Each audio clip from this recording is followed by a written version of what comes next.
Operazzjoni suċċess. Hekk qed tiġi deskritta l-qabda ta' 550 kg droga kannabis li rnexxiela tagħmel il-Pulizija bejn il-lejl tal-ħamis u sbieħ il-ġimgħa filgħodu.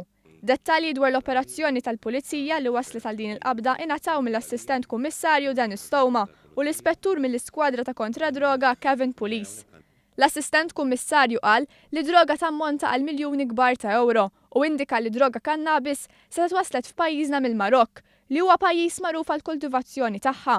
Id-droga nstabet fi 3 vetturi li kienu f'San Ġiljan u l-Fgura.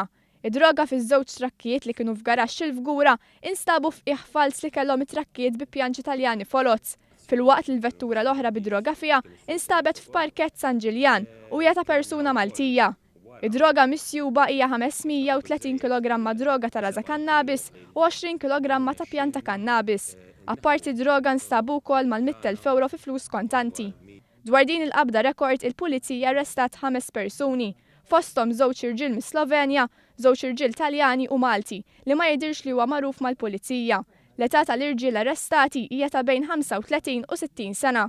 L-Assistent Kummissarju Dennis Toma spjega kif din il-qabda saret wara ġimgħat sħaħ ta' investigazzjoni.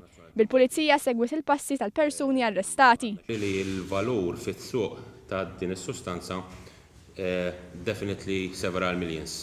Ma nistax nikkwantifika eżattament il-prezz għax ovvjament kif tafu biżżejjed dan ivarja ma nassigurakom li qed nitkellmu fuq miljuni ta' euro.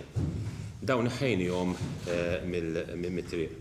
Ovvjament dan kien grupp ta' kriminalità organizzata irnexxielna inwaqfu l-operat illegali u kriminali tiegħu. Din il-qabda tiżdied ma' qabdiet oħra ta' drogi li għamlet il-Pulizija din is-sena. Fosthom dik ta' Settembru li għadda meta saret sejba ta' 70 kg ta' droga li ntniżlu minn fuq speedboat fl-Adira u 300 kg kokaina li nstabu f'container fil-Port Ħieles. Nixtieq ngħid ukoll sodisfazzjon li dan l-ammont ta' droga huwa rekord ieħor għall-Korp tal-Pulizija, qed ngħid ieħor għax ftit tal-ġimgħat ilu kellna rekord seizure tal-heroin ta' aktar minn 12 kilo, miegħu kien hemm 5 kilos ukoll kokaina, kombinazzjoni l-uffiċjal investigattiv kien is-Sur Police ukoll. Kenna wkoll wara naħseb kif tafu biżżejjed 70 kilo oħra raża tal-kannabis minn fuq il-baħar.